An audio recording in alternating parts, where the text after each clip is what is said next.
வாழ்க வளமுடன். ஸ்ரீ குமரன் ஜோதிடம் உங்களை இருக்கரம் கூப்பி அன்புடன் வரவேற்கிறது.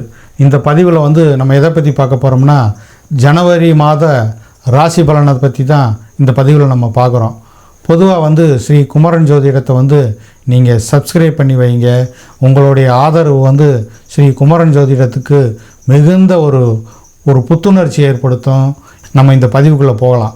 உங்கள் ராசி கடக ராசிக்கு இந்த ஜனவரி மாதம் ஃபுல்லாக எப்பேற்பட்ட பலாபலனை ஏற்படுத்துங்கிறத முதல்ல பார்ப்போம். உங்களுடைய ராசிநாதன் சந்திர பகவான் 2.25 நாட்கள் ஒரு ராசியை அவர் சுற்றிகிட்டு பிறக்க போதே உங்கள் ராசிநாதன் உங்கள் ராசியை பார்க்குறது ஒரு அற்புதமான ஒரு நற்பலனை ஏற்படுத்தும். நீங்கள் ஒரு தெளிவான முடிவெடுக்கக்கூடிய ஒரு மாதமாக அமையும். உங்களுக்கு ஒரு புத்துணர்ச்சி ஏற்படும். உங்கள் லாபஸ்தானத்தில் அந்த குரு பகவான் சஞ்சரிக்கும் போது எது எடுத்தாலும் லாபத்தை நீங்கள் அடையக்கூடிய ஒரு காலகட்டமாக இருக்கும்.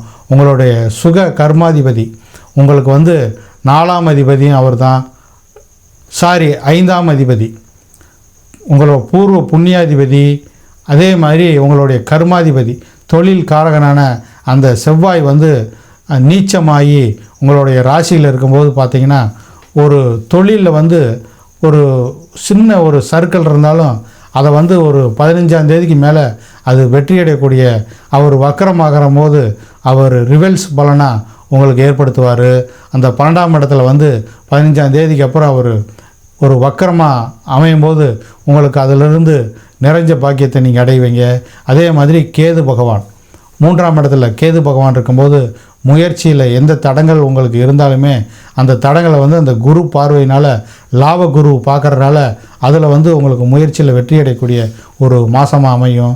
வழக்கில் வெற்றி, வம்பு வழக்கு ஏதாச்சும் இருந்தாலும் அதில் நீங்கள் வெற்றி அடையக்கூடிய ஒரு காலகட்டமாக இருக்கும். சகோதரனால் ஆதாயத்தை அடைவீங்க. சகோதரனால் ஒரு பிரச்சனையாகவே இருந்தாலும் அது 15ஆம் தேதிக்கு மேலே உங்களுக்கு அற்புதமான ஒரு பலாபலனை ஏற்படுத்தும். அதே மாதிரி பார்த்திங்கன்னா, உங்களுடைய விரையாதிபதி முயற்சி ஸ்தானாதிபதியும் அந்த புத பகவான் தான். விரயத்துக்கும் அவர் தான் அதிபதி. அவர் 5ஆம் இடத்துல சஞ்சரிக்கிற போது உங்களுக்கு பூர்வீகத்து இடத்துல இருக்கிற பிரச்சனை எதுவாக இருந்தாலும் அது நல்ல விதமான ஒரு பலாபலனை ஏற்படுத்தும். புதுசாக இடம் வாங்கக்கூடிய ஒரு காலகட்டமாக உங்களுக்கு அமையும். அதே மாதிரி உங்களுடைய ராசியிலிருந்து 8ஆம் இடத்துல அந்த சுக்கிரன் சஞ்சரிக்கிறனால தொலை தூரத்தில் போக முடியல சார், ஒரு தடங்களாக இருக்குது, ஒரு வெளி மாநிலத்திலேயோ அல்லது வெளி மாவட்டத்திலேயோ போய் ஒரு தொழிலை நம்ம ஆரம்பிக்க முடியலைன்னா இந்த மாதம் ஃபுல்லாக உங்களுக்கு அற்புதமான பலாபலன் ஏற்படுத்தும். ஆயுள் ஸ்தானத்தில் உங்கள் லாபாதிபதி அந்த சுக்கிரன் சஞ்சரிக்கும் போது ஆயுள் பாவகத்தில் சுபத்தன்மை அடையும் போது உங்களுக்கு தொலை தூரத்தில் பொன் பொருள் தேடக்கூடிய ஒரு காலகட்டமாக அமையும். பங்கு சந்தையில் ஆதாயம், ஒரு எதுலையுமே ஒரு இன்வால்வ் ஆகக்கூடிய ஒரு காலகட்டமாக அமையும். அதே மாதிரி பார்த்திங்கன்னா, உங்களுடைய பாக்கியஸ்தானமான அந்த மிதுனமனைக்குள்ளே ராகு பகவான் இருக்கனால ஒரு தகப்பனால் ஒரு தொழிலில் ஒரு ஆதாயம் அடையக்கூடிய ஒரு காலகட்டமாக உங்களுக்கு அமையும். எல்லா விதமான ஐஸ்வர்யமும் உங்களுக்கு அமையப்போகுது இந்த ஜனவரி மாதம் என்று கூறிக்கொண்டு உங்களிடம் இருந்து விடைபெற்றுக் கொள்வது உங்கள் அன்பு ஜோதிடர் கே. முத்துக்குமார். வாழ்க வளமுடன்.